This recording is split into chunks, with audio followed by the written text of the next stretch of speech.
चाहे राजनीतिक, संवैधानिक, सभी इंस्टीट्यूट को खत्म करने का काम मोदी जी ने किया है। और ये 2019 में सबसे पहले बोलने वाले चंद्रबाबू नायडू थे। चंद्रबाबू नायडू ने ये तक कहा था उस वक्त कि इलेक्शन कमीशन ईवीएम में मैनिपुलेशन करके हमको हराने की कोशिश कर रही है और उसके पीछे मोदी और शाह है। ये चंद्रबाबू जी का आरोप था उस वक्त, और चंद्रबाबू जी उनके साथ है। हमारी उनको शुभकामनाएं। लेकिन ऐसी भी चर्चा है कि संघ की तरफ से गडकरी हो या राजनाथ सिंह, ये विकल्प भी तैयार है। वेट एंड वॉच, मैंने कल भी कहा, देखते रहिए आगे आगे क्या होता है। आगे बहुत कुछ होने वाला है। मैं तो ये नहीं कहूंगा कि पिक्चर अभी बाकी है, मैं ये कहूंगा कि पिक्चर शुरू हुआ है, एंड बाकी है। आप लोगों ने मन बना लिया है ऑपोजिशन में ही बैठने का? नहीं, हमने मन नहीं बना लिया। जनता ने हमें जो मैंडेट दिया है इस बार, वो अपोजिशन में बैठकर सिर्फ हमले करो या इमेज थपथपाओ, इसके लिए नहीं दिया है। हमें भी मैंडेट दिया है मोदी जी को हटाने का और सरकार बनाने का। और जब हमें लगता है कि यह अब अच्छा मौका है तो हम उस बारे में हमारा कदम आगे बढ़ाएं। अगर शिवसेना नहीं होती महाराष्ट्र में, उद्धव ठाकरे नहीं घूमते महाराष्ट्र में, तैयारी नहीं करते, तो ये सीटें आती। हम बोलते कि मोदी हार गया, मोदी जी की सरकार नहीं बनेगी और बनी तो नहीं टिकेगी। ऐसी नौटंकी राजनीति में होती है। मोदी जी भी इस प्रकार की नौटंकी करते हैं, नाटक करते हैं, कभी रोते हैं, कभी हंसते हैं, कभी भागते हैं, कभी बैठते हैं। उनके चेले हैं ये सब। देखते रहिए आगे आगे क्या होता है। आगे बहुत कुछ होने वाला है। मैं तो ये नहीं कहूंगा कि पिक्चर अभी बाकी है। महाराष्ट्र में अब जो नतीजे आए हैं, कांग्रेस ने बहुत अच्छा परफॉर्म किया है। अब आप कुछ महीनों में विधानसभा चुनाव की तैयारी में जाएंगे। ऐसे में बार्गेनिंग पावर महाराष्ट्र में किसके पास ज्यादा होगी? क्या कांग्रेस को ज्यादा सीटें? क्या आपको ऐसा लगता नहीं कांग्रेस की सीटें बढ़ी है, उसमें शिवसेना का योगदान है? अगर शिवसेना नहीं होती महाराष्ट्र में, उद्धव ठाकरे नहीं घूमते महाराष्ट्र में, तैयारी नहीं करते, तो ये सीटें आती किसी की भी। मैं कांग्रेस की बात नहीं कर, जहां जहां कांग्रेस है, जहां जहां एनसीपी पवार साहब के, हम सब जगह भी प्रचार किया है, सब जगह पे शिवसेना है। हमने ये नहीं कहा कि ये कांग्रेस की सीट है, ये पवार साहब की सीट है। हमने सबसे ज्यादा काम बारामती में किया है, सबको मालूम है। मेरे खुद 6 बार सभा ली बारामती में, कार्यकर्ताओं के साथ मेरा संवाद रहा।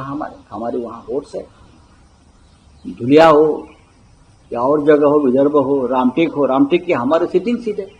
सीट शेयरिंग पेचीदा नहीं हो जाएगी ऐसी स्थिति में? कोई नहीं, कुछ नहीं होगा। महाविकास आघाड़ी मजबूती से काम करेगी। हमारे मन में कोई अहंकार ईगो नहीं है।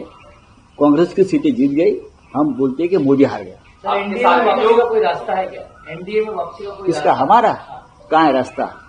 ऊपर कोई चेंज होता है? हाँ, गडकरी जी बनते हैं। देखिए, मैं बार बार कहता हूं, मोदी जी की सरकार नहीं बनेगी और बनी तो नहीं टिकेगी। देवेंद्र फडणवीस ने सीटें की पेशकश की है, उस पर आपका क्या कहना है? क्या लग रहा है? देखिए, ऐसी नौटंकी राजनीति में होती है। आपके साथ ही मोदी केसरकर साहब ने बयान दिया, राउत साहब आगे बढ़ाने के लिए किया जा रहा है। मोदी जी भी इस प्रकार की नौटंकी करते हैं, नाटक करते हैं, कभी रोते हैं, कभी हंसते हैं, कभी भागते हैं, कभी बैठते हैं। उनके चेले हैं ये सब। महाराष्ट्र ने देवेंद्र फडणवीस की लीडरशिप को नकारा है।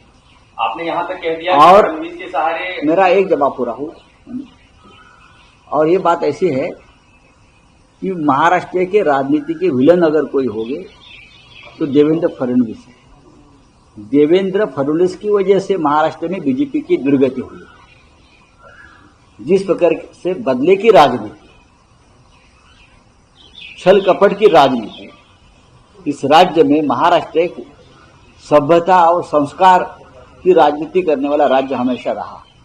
लेकिन उसमें जहर मिलाने का काम अगर किसी ने किया होगा, वो देवेंद्र फडणवीस जी ने किया है, और उसकी कीमत चुका रहे हैं। आपने यहाँ पे कहा कि योगी आदित्यनाथ को हटाने की तैयारी है। ये भी है। मुझे ऐसा लगता है कि हमारा फीलिंग्स है कि योगी जी को हटाने की कोशिश कुछ लोग कर रहे हैं। हम सभी हमेशा योगी जी को यानी बाबा जी को प्रणाम करके आए हैं। उनका पार्टी का अगर मामला है तो उनका मामला है, लेकिन हम हमेशा उनका आदर करते आए हैं। राव साहब, प्रधानमंत्री नरेंद्र मोदी अगर फिर से प्रधानमंत्री होते हैं तो संघ का उनको समर्थन रहेगा? मुझे नहीं लगता है कि आप संघ का समर्थन, मुझे ये नहीं लगता है। मोदी जी सत्ता में रहते हुए मोदी शाह जी ने संघ को भी खत्म करने का काम किया ना, संघ का महत्व कम करने का काम, ये सब तो हमारे सामने हुआ है।